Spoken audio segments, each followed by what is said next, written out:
It is the 8th of December. Hard to believe. It is like +2 outside. Um, Sorry for the slightly rough look. Haven't shaved yet. Had to do an early morning run. Decided to make a little video before. First, this is going to be a first portion. There'll be extra portions of this. Maybe I'll do some. I'll combine my Draga dog walk talk. Draga dog walks are winding down as it's getting cold outside, and the phones don't like it, and my hand doesn't like it either. After a while, when in the woods, it's normally in those areas, wooded areas, it's around freezing. It's always colder than in open asphalted regions. Real quick, this is not the full video, so they'll be added, like I said, and there'll be second parts. I listen, so you don't have to, and I chew it up. So, well, honestly, you should listen if you want to listen to it. But this is my take. This is in reference to Hegseth's speech at the Reagan Center on the new U.S. policy. There's, like I said, I will wade through it if you don't want to. Somebody has to. That's my job. Listening to all of these speeches, not just the American side, of course, the Russian side and some of the European side. I particularly like the videos that come out of van der Leyen addressing the Euro Parliament. Empty Euro Parliament, because nobody wants to listen to her. Just her lackeys behind her sitting there and a couple people here and there. I guess they had nothing better to do with their lives that moment. Now, Hegseth, well, we'll go back to Hegseth. Hegseth, interesting thing. So, because he's comparing constantly Reagan with Trump. And the obsession with China is extremely obvious in everything he says, because Reagan was willing to talk to the communists. Well, first of all, the communists were never really communists to begin with. There was never a communist state. There was a extreme socialism, but nobody ever reached communism. Communism was that light at the end of the tunnel that turned out to be the train roaring down the tracks of economic collapse. Because, like it or not, the communist system, as Marx thought it through, and as Lenin modified and so on, it doesn't work economically. It doesn't. Now, pure capitalism doesn't work either. Sorry, but for the pure believers, it doesn't. There is a state, and a state for a reason. First of all, because the state has to balance the corporations and the companies and keep a level playing field. Let's begin with that. And I do believe in state capitalism, where the state works with industry as is setting a set of goals. State capitalism is something that goes very widespread, including in the U.S. It sets goals where the economy needs to go, and then uses different levers to push the industry in that direction. You want to expand AI. Well, what do you need for AI? See, America wants to do AI, so it just popped up this gigantic bubble, inflated bubble. State capitalism would have gone, okay, so we want to have AI at this level in 5 years or 10 years. Okay, what do we need to do? You sit down with industry, and industry goes, well, we need engineers. Okay, you need engineers. How many do you need? Oh, we're going to need probably 100,000 engineers. Okay, of this particular, of computer science or computer engineering or electrical engineers, whatever. You go, okay, so we're really pumping out, the universities are pumping out mostly mechanical engineers and civil engineers. Okay, so we need to start planning ahead. We need to start emphasizing these courses or these curriculums and pushing that from high school on up. That's part of it. Or, we're going to need a lot more electricity. Okay, so we need to start building infrastructure now. It doesn't just appear on its own, right? So that's how state capitalism works. And where needed, the state will also invest with the corporation. So you get these joint government and private companies, which, by the way, is why the Russian military industrial sector is more efficient than the American industrial sector, because it is partially to fully government-owned sector in this case. And its job is not profit. Its job is military systems that work. Secondary, its job is profit, and that goes for international sales. But all the internationals are looking at you and going, oh, okay, your systems don't work in your army. Why the hell do we want them? The U.S. goes about a different way, except the state becomes a servant of big corporations, and it'll strong arm people into buying stuff from the big corporations. I know most of the time it doesn't work, as we've seen American military equipment. It did back in the 90s, it did back in the 2000s, it does not in the 2020s. And that's another thing. So heck, that goes back to, okay, talking to communists. I'll finish this thought before I go to the next one. Oh, yeah, he talked to communists, he talked to the Russians and the Chinese. Wait there. The Chinese were your allies at that point, the unofficial allies, because they were against the Soviets, the Chinese Communist Party. That was Nixon and Kissinger. So right off the bat, your version of history is already flawed. Saying that weakness... also, government weakness allowed the rise of China economically. Well, just a little bit of history on China. Up until the queen of the cartels, of the drug cartels, the first queen of the drug cartels, that would be Queen Victoria, pushed heroin in mass on the Chinese population. That would be the Opium Wars 1 and 2. China, by some accounts, had up to 50% of world GDP. Let that sink in. Up to 50% of world GDP. Even if it didn't have 50%, it had the vast majority of world GDP in China. Within 10 years, it had something like 20% of what it had before. That's what massive opium addiction does. And the U.S. had no problem with it. The British were pushing it hard, making a lot of money off and stealing Chinese position of economic power. And when you go, the Chinese are just warmongers. Really, for a country that had up to 50% of world GDP, the reason they lost the Opium Wars is they didn't invest in the military, because they were not an aggressive military power. They were not a colonizer. Otherwise, they would have been colonizing the British. They could have, if they had put more of their efforts toward the military.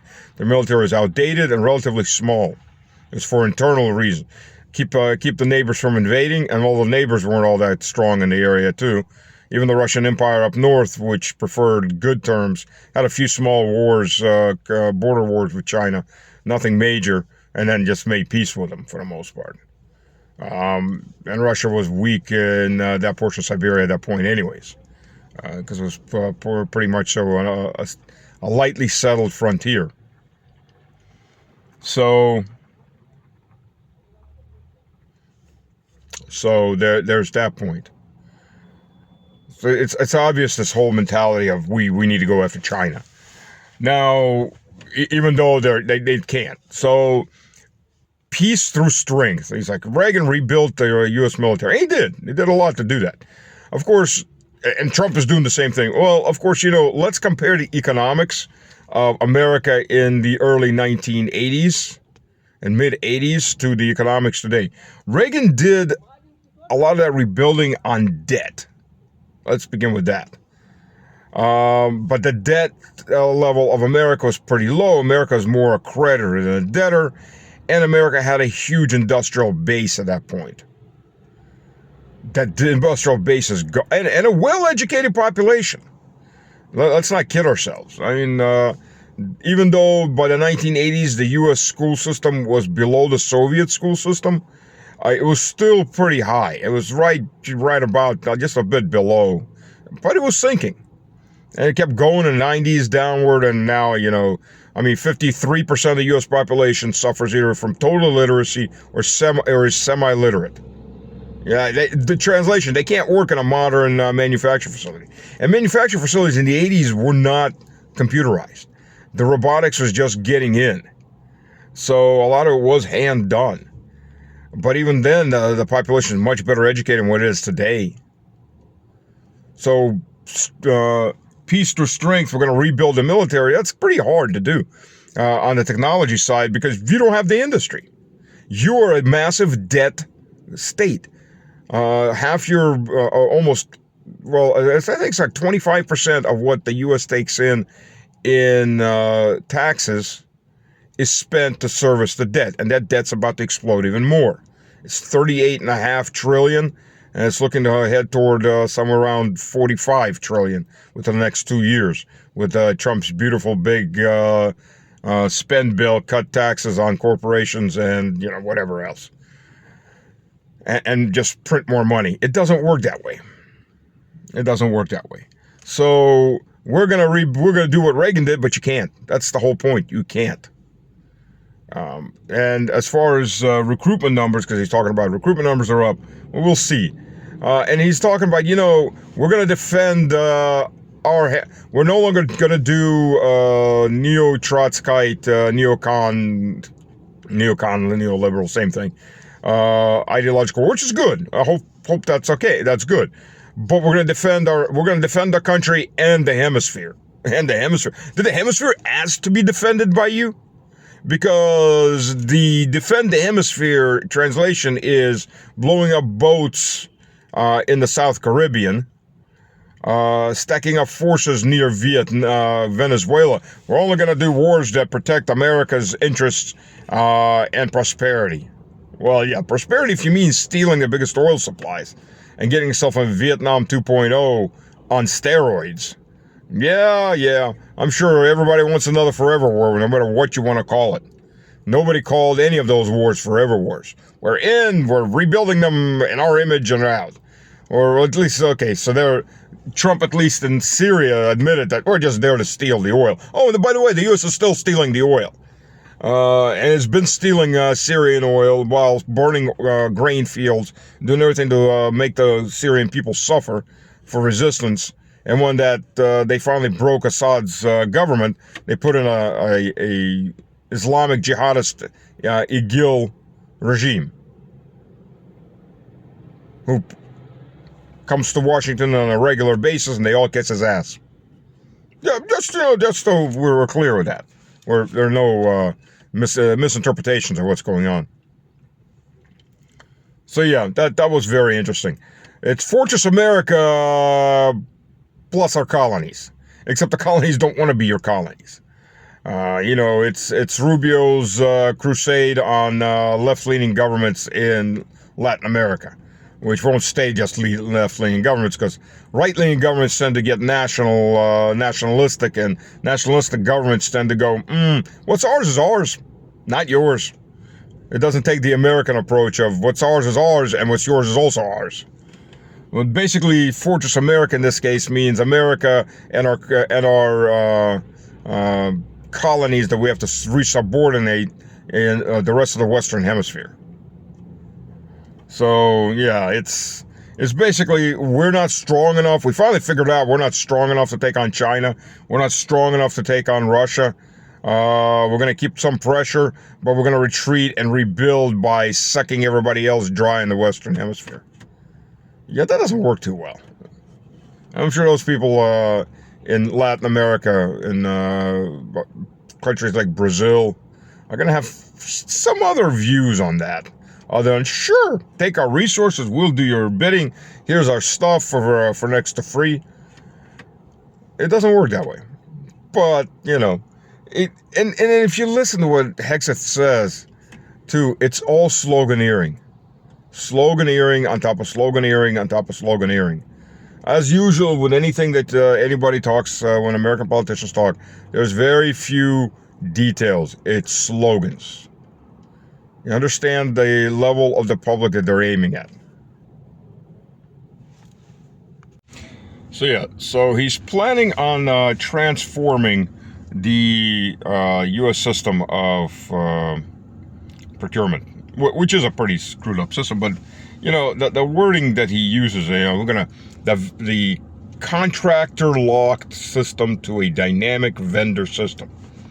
Well, the contractors and vendors, by the way, the same thing. So I'm not quite sure how you're gonna contract lock the vendor dynamic system and supercharge it at the speed of urgency. Yeah. Okay, so either the only way you supercharge at the speed of urgency is just to give away contracts. Because bidding takes time, understanding the needs takes time.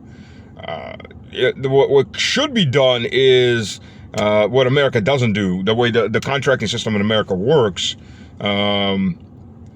is that, well, number one, every senator, every House of Representative member wants to take a chunk of whatever you're producing back home to his people and say, hey, see, I got you jobs. So instead of building, say, a truck in one area and having the vendors nearby, you'll have vendors spread over 20 states. And then you build the truck somewhere else. And by the way, it doesn't matter if the military wants those trucks or not, they're getting those trucks. That's how Congress works. And Congress authorizes the bill and the money. That's how the U.S. Congress works. When I was serving in the U.S. military, I remember we were getting another 500 deuce and a halves. Nobody needed them, but you're getting them because that's pork barrel spending. So yeah, you're not going to change that without changing the way the American Congress works. Sorry, but that's the reality of it. And we're going to scale because the American industry can scale. American industry is non-existent for the most part. U.S. cannot build any high-tech weapon system solely off of what the U.S. produces. Sorry, ladies and gentlemen, that ship sailed a long time ago. I remember when chips, it was found out that chips were being produced for the U.S. Military in China. That was 20 years ago. Well, not 20, it was 15. That was a big scandal, but no, nothing really changed because the U.S. doesn't have the ability to produce chips anymore. I'll give you one entirely ludicrous level of stupidity. So, I got my Maroon Beret, yes, because I was in the 18th Airborne Corps. So berets were pretty limited. It was Maroon Beret, Gray Beret, Beige Beret, and the Green Beret. There was pretty limited on number of berets.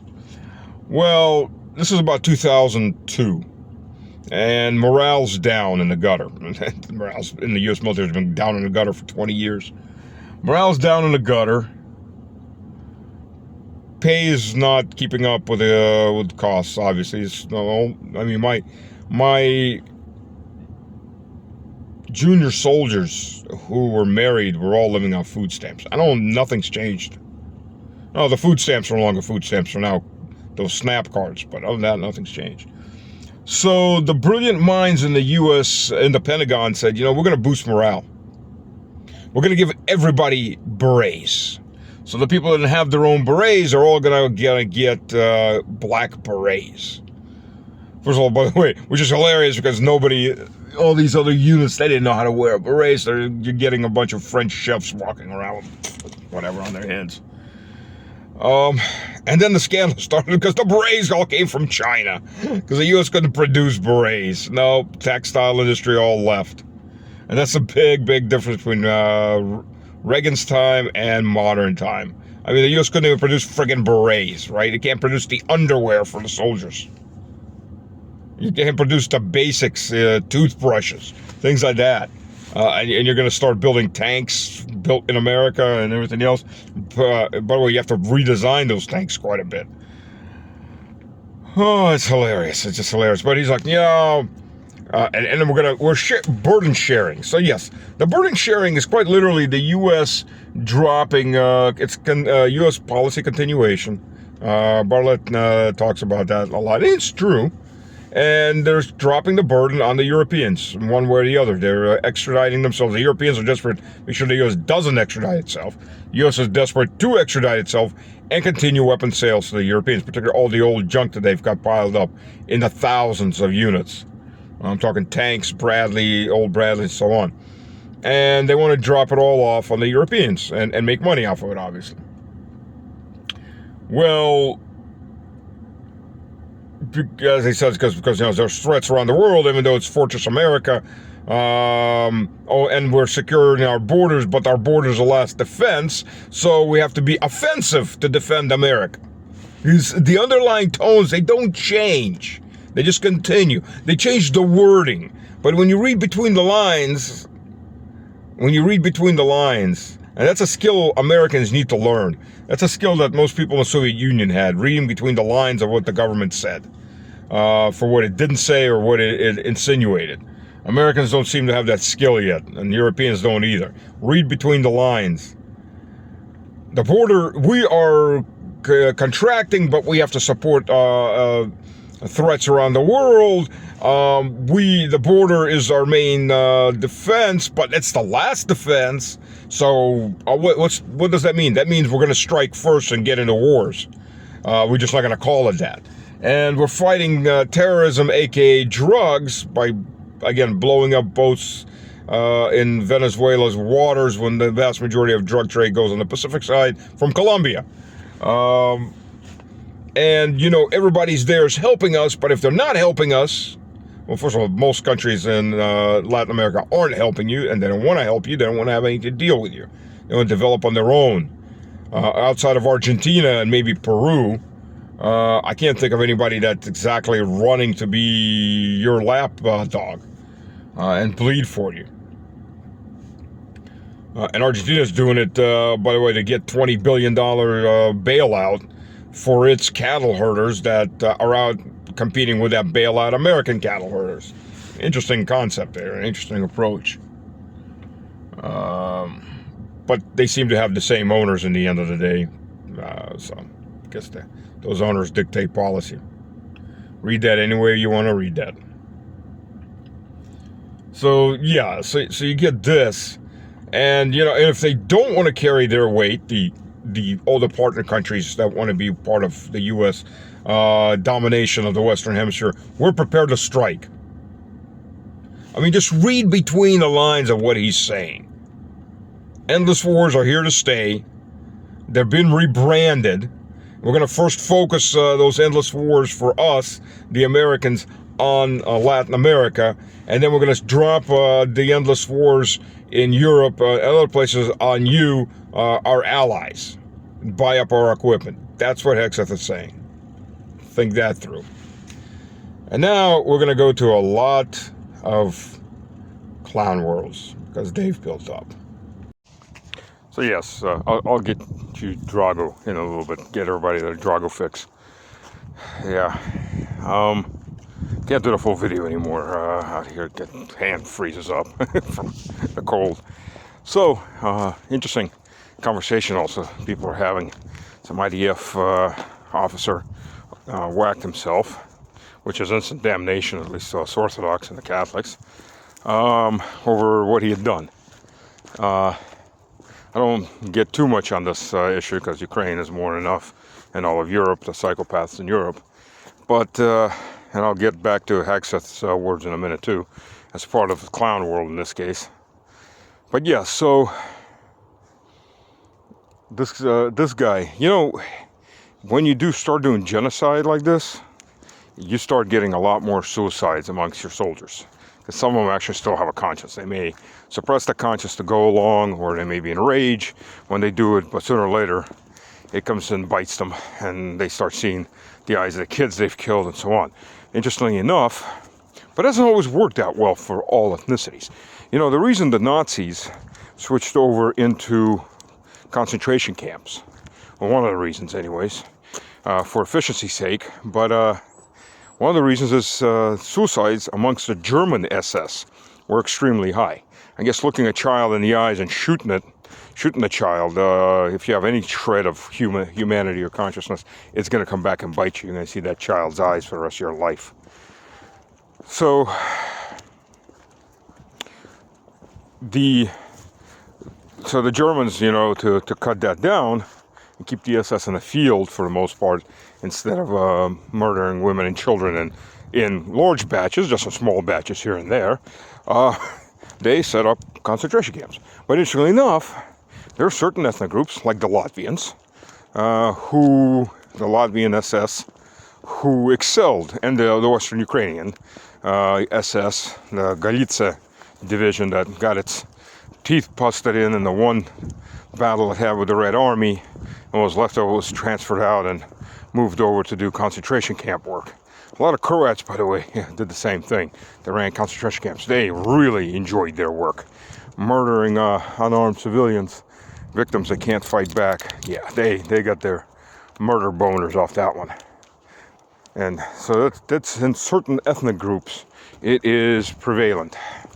They don't seem to have a problem. In fact, the Latvian SS were so good at mass murder on a personal, yet almost industrial scale, that the Nazis were sending them Jews and political prisoners out of Berlin to execute in Latvia, so that Germans didn't have to do it themselves.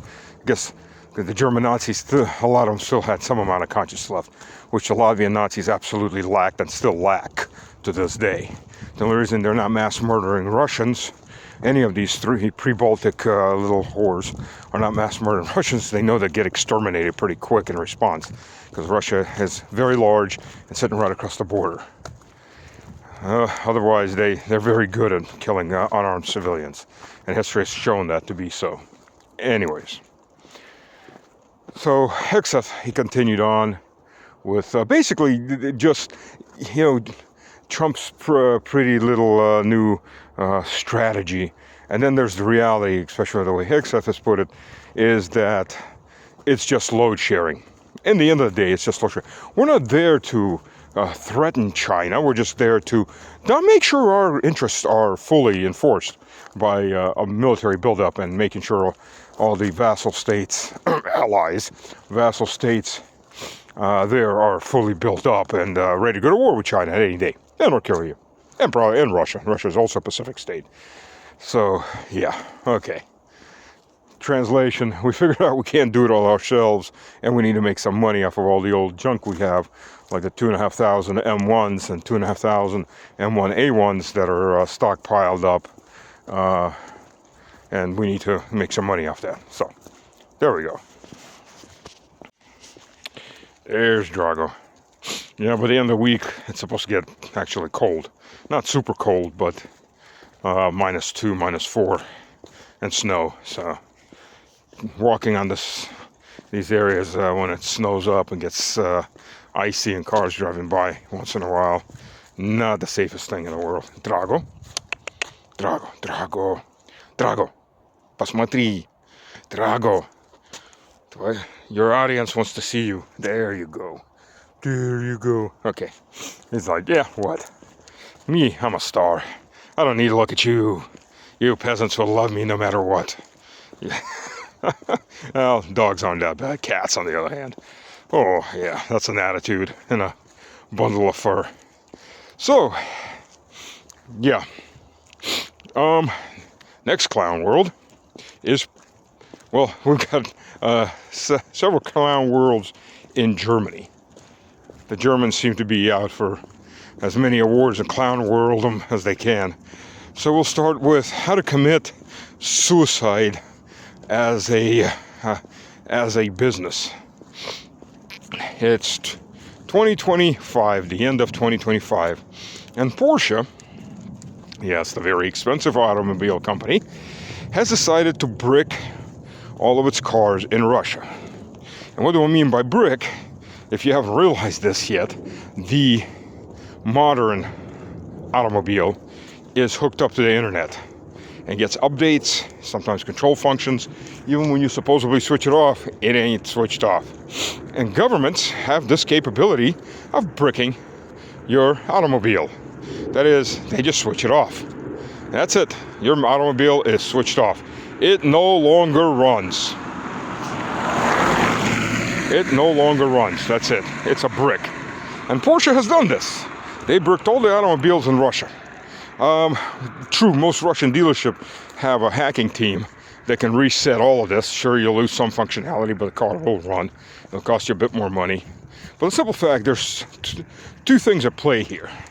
To begin with, there's going to be, of course, class action lawsuits because they have broken their contract with their clients by switching off legally bought vehicles of their clients.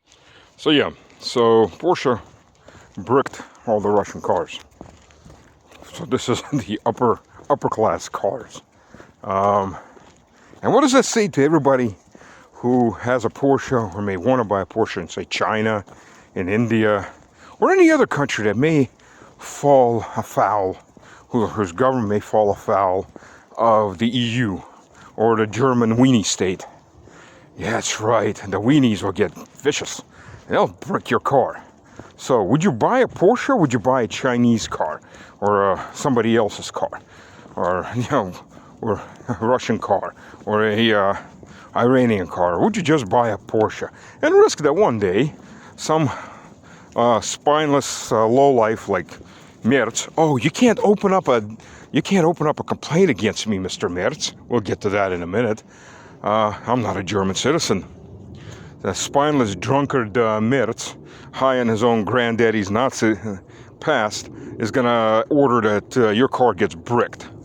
Obviously, this is how you kill sales, because you kill any trust in your automobile. Overpriced as it is for what you get, and now any day some spineless Deutsch politician can decide, or the CEO of Porsche can decide, just brick your car. This is how you lose sales forever. And considering the market, yeah, this is how you kill your company. Anyways, on to Merz. The spineless, he was called a spineless Nazi and a drunkard, amongst other things. There are actually many things called. See, German politicians have this thing where they can open up criminal cases against people who insult them. That's right, that's right. You get insulted online by the constituents that didn't vote for you or who have lost their jobs because of your politics. Well, you don't need to worry about pleasing them. You could just have them arrested. That's right. Just wait till they launch an insult against you. That's called freedom of speech. This is how much the EU loves freedom of speech. And apparently, Mr. Merz is a leading candidate on the I've got more complaint and people arrested than anybody else. He, in Deutschland, England's much worse, but 8,000 complaints opened. 8,000 complaints, which leads to people being investigated, possibly losing their jobs, having their property, electronic property confiscated as evidence, and so on and so on. Not sure why you'd have to have your phone or your computer confiscated if you said something on Facebook. Because what? You've already got the evidence on Facebook anyways, on the account of the person. This is just an extra bit of salt in the wound. We're going to take your computer. We're going to take your phone from you and block you. We already know that Germany has sanctioned German citizens who are now in Russia, the reporters who were not working for mainstream German or American CIA-run news. They can't go back into Germany. I know 2 of them. And they were actually in a 17th or 16th sanctions package. And we're like on the 20th right now. Yeah, stupidity is something that the EU breeds in volumes. Everything bad about the USSR, nothing good about the USSR. Everything, and with a good foundation of Nazism underneath all of that. That's right, the EUSSR.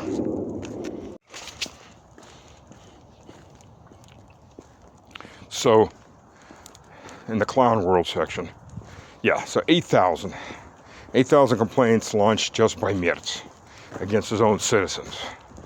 That's nothing breeds loyalty to your political overlord, your Führer, than having your property confiscated and being jailed for calling him out for what he is. Yep, that's how you keep democracy running. It's written in the preambles of democracy. Beat the crap out of anybody who doesn't agree with you. Well, actually, in truth, democracy is just that, because democracy is a mob rule. Republicanism is a slightly different issue, that you have to actually elect people to represent your interests. And everything dies because sooner or later, those people are supposed to be representing your interests stop representing your interests. But democracy is just mob rule. And if you control the mob, you make the rules. So that's that point. What else have we got? Oh yeah, saw this interesting article about, how low are the standards for getting arrested for freedom of speech violations? That is, you try to have freedom of speech, and that's a violation. In the open air gulag called the UK, with what, 14, 15,000 prisoners, political prisoners, and everybody else forced to shut up or be thrown in jail for years. So these people, you know, have kids confiscated, they're thrown in jail for years. So in this case, we hit a low. Well, we've hit many lows with the UK. The claims it has freedom of speech, which of course it doesn't. Drago pashli.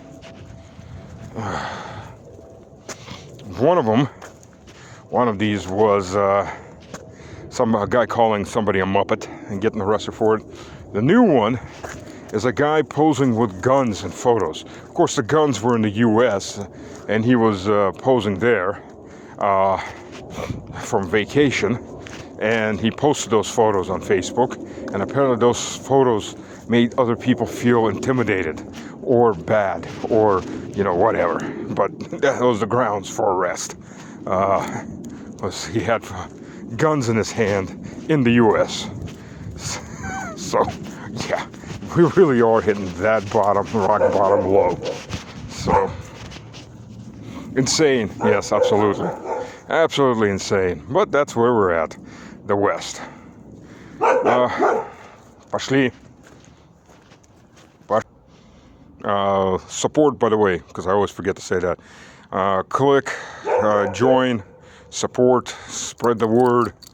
If you can support my work directly, by all means, thank you very much. But even spreading it, it's all support. Thank you. Cheers. And I want to add one more point to the clown world. And this goes back to Hexus and what he said. I forgot to add this earlier. So Hexus is talking about how the U.S. will continue to hunt down Islamic terrorism that threatens the world and the innocent, and will continue to destroy it. Yeah, well, you might have wanted to continue that by looking at Washington, D.C., where your Islamic jihadi who murdered Americans with his own hands buddy called El-Jilani was just at again. This guy's making it a big thing to show up in the U.S. quite a few times. He was playing basketball with CENTCOM. John Keane was sucking up to him just, you know, the time before on stage, just waiting for him to start doing fellatio on him, and so on and so on. He's the man of the hour, the American man of the hour, the love interest of the American elites. And by the way, and not only the American elites, did you see the photo of Meloni, the way, Meloni, I'm sorry, not Meloni, Italy's Meloni, the way she was looking at that head chopper. Oh, if you can get a woman to look at you like that, oh, you're a lucky man. She was in love. Love! I love your bloody handies. Ooh, let me kiss and caress your bloody hands. How many Christians did you kill today? Oh, El-Jilani. Oh, did you kill a lot of Christians? Did you kill some children today? Oh, El-Jilani. Supposed to kin. Oh, are you tired? Do you get some off time? Do you get to go relax and kill some children, some Christian children? These Western elites are disgusting. And just you look at them, and you know, yes, El-Jilani has been to Moscow. Yes, we deal with him because we have no choice on that right now. And we have over 10,000 refugees, Christians, Alawites, living on our two bases, sheltering on our two bases. But there's no fawning over this head chopper. I mean, he is a head chopper. He's a terrorist. He's a mass murderer. Like it or not, he's in power right now. Thanks to America, by the way, which is still stealing oil from Syria. Nothing new there. So there's Hexeth's clown world. Well, we're going to go after Islamic jihadists. Well, yeah, except the ones except the ones who are going to serve us on your knees. If you read the comments on YouTube about his speech, you know, you quickly figure out the audience this was aimed at. Jeez. Oh, they're already screaming for, he's presidential material. Yeah, okay. All right, boys and girls. All right. The rod isn't going to leave the U.S. anytime. It's nothing else. It just sets in deeper and deeper. the mental, psychological, intellectual rot. I mean, it's there. It's in effect. So anyways, okay. Thank you. And this time, yeah, cheers.